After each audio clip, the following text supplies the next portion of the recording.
सो praise Lord, जय मसीह की। परमेश्वर का धन्यवाद हो आज के सुंदर समय के लिए।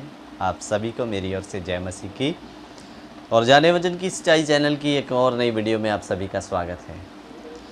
मेरे प्रियो, आज का जो हमारा टॉपिक है, ये सवाल हमेशा मसीहत पर उठता आया है कि एक कुंवारी लड़की के गर्भ से बच्चा पैदा कैसे हो सकता है। साइंस इसको नहीं मानती। हमारे सिख कम्युनिटी के लोग जो हमेशा मसीहत पर सवाल उठाते हैं वो नहीं मानते, क्योंकि ग्रंथ साहब में कोई एक आयत है जिसको लेकर वो कहते हैं बिन मात पिता बाल ना होए, ऐसे करके कुछ बात है। मैं क्लियर अजीज़ो, आज हम परमेश्वर के वचन से देखेंगे क्या वाकया में ऐसा हो सकता है या नहीं हो सकता है। तो बड़े ध्यान देकर आप लोग परमेश्वर के वचन को सुनना है, और ऐसा कोई आपके भी सामने में जब कभी सवाल आए तो इस सवाल को आप लोगों को समझा सकते हैं। हो सकता है आने वाले समय में आप तक भी ये बातें पहुँचे। तो हम सबसे पहले इस बात को कंफर्म करने से पहले उस औरत के पास जाएंगे जिसका नाम था कुंवारी मरियम।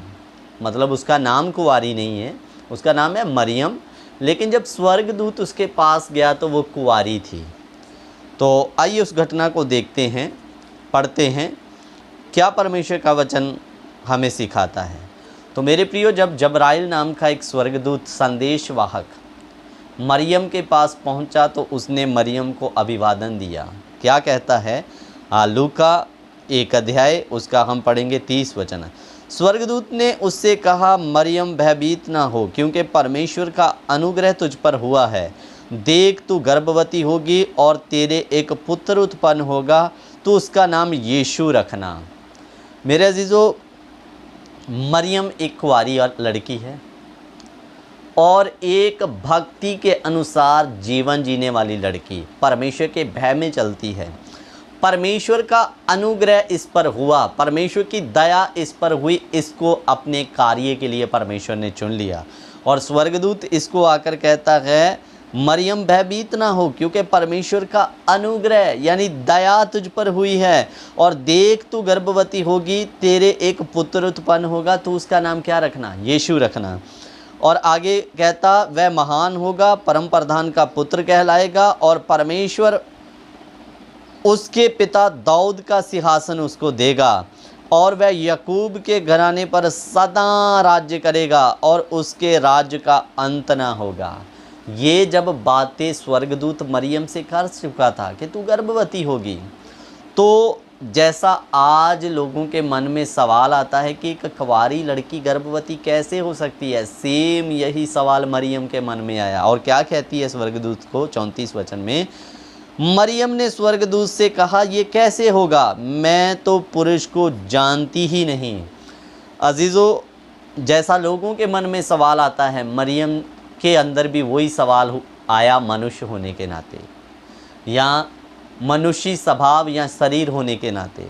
वो भी कहती है स्वर्गदूत को, ये कैसे होगा, मैं तो किसी पुरुष को जानती नहीं। जानने का मतलब समझना कि उसका कहने का मतलब क्या था कि आज तक मैंने किसी पुरुष को स्पर्श तक नहीं किया, और बिना पुरुष की सहायता से ये कैसे हो सकता है। मरियम का भी सेम सवाल जो आज लोग उठाते हैं, और मरियम ने भी स्वर्गदूत को पूछा ये कैसे हो सकता है।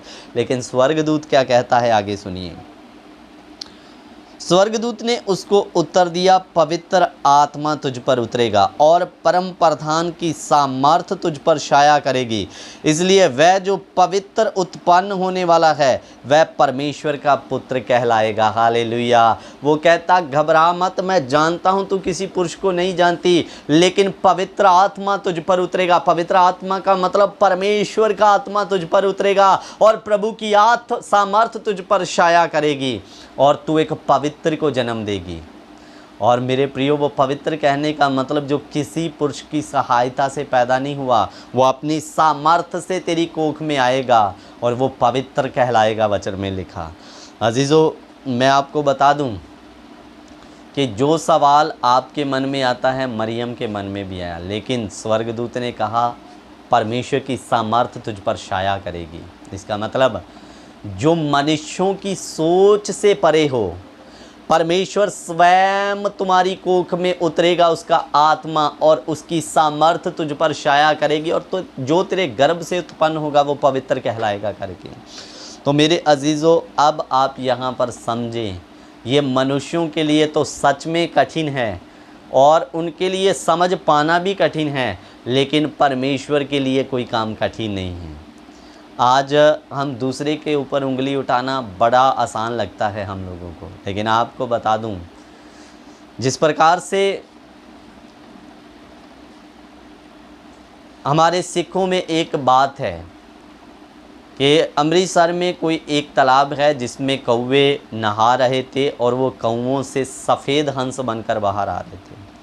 अन्य ऐसे कई विचार हैं अन्य अन्य धर्मों में। हमारे यहाँ ये हो गया, कई दिनों तक एक व्यक्ति तीरों पर लेट गया।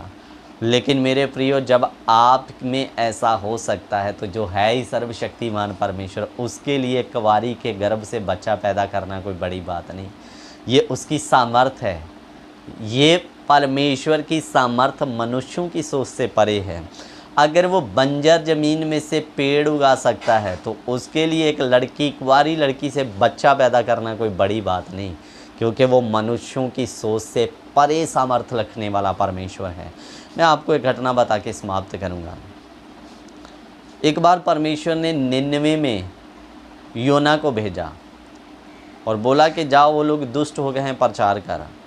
योना पहले तो दूसरी जगह भागा, फिर परमेश्वर उसको लेके आया, अपनी गलती का पश्चाताप करके वो जाकर 99 में प्रचार किया। और जैसे ही उन्होंने योना का प्रचार सुना तो वो पश्चाताप करने लगे, और योना को लगा था कि ये लोग गए, प्रभु नाश करने वाला है, लेकिन उन्होंने पश्चाताप कर लिया। इसलिए परमेश्वर का मन फिर गया, परमेश्वर ने उनको नहीं मारा। तो योना रोने लगा, पीटने लगा, परमेश्वर तूने तो उनको माफ़ कर दिया, मेरे को क्यों भेजा इधर में करके। तो वो उस गांव से निकलकर एक रेगिस्तान इलाके में चला जाता है जहाँ पर शाम का कोई नहीं होता। तो छपरी छाकर वहाँ रहता है। तो परमेश्वर क्या करता है कि रीढ़ का पेड़ वहाँ पर एक ही दिन में उगाता है और खड़ा करता है, जिसकी छाँव हो जाती है। कितने दिन में? एक दिन में। और उसकी छाँव का आनंद पाकर योना को बड़ा अच्छा लगता है।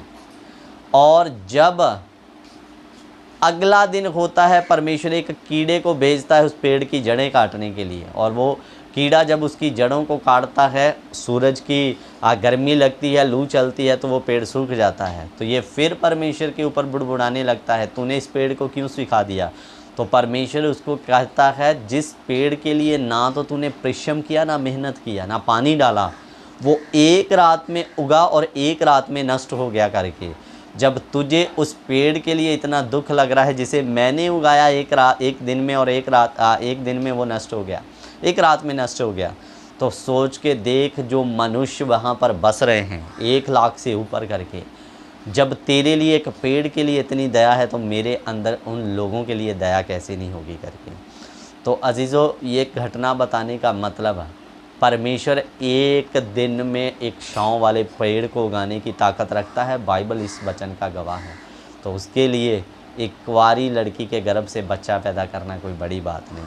और यही यीशु मसीह की कुछ बातें बाकी सारे पीर पैगंबरों और देवी देवताओं से यीशु को अलग करता है कि वो किसी पुरुष की सहायता से नहीं, पवित्र आत्मा के सामर्थ्य से पैदा हुआ, पवित्र पैदा हुआ। और एक पवित्र व्यक्ति जो मनुष्य बनकर इस धरती पवित्र ही, जो स्वयं पवित्र है, वही इस पापी दुनिया को पाप से बचा सकता है। और जो खुद पापी है वो कैसे इस दुनिया को पाप से बचा सकेगा। तो यही बातें हैं यीशु को दूसरों से अलग करती है। और मेरे प्रियो, और भी अन्य बातें हैं। मैं आशा करता हूँ इस वचन के द्वारा आपको नॉलेज मिली। अगर मिला तो कमेंट बॉक्स में ज़रूर बताएं। चैनल को सब्सक्राइब भी कर लें। सभी को जय मसीह की। प्रभु आप लोगों को आशीष दे।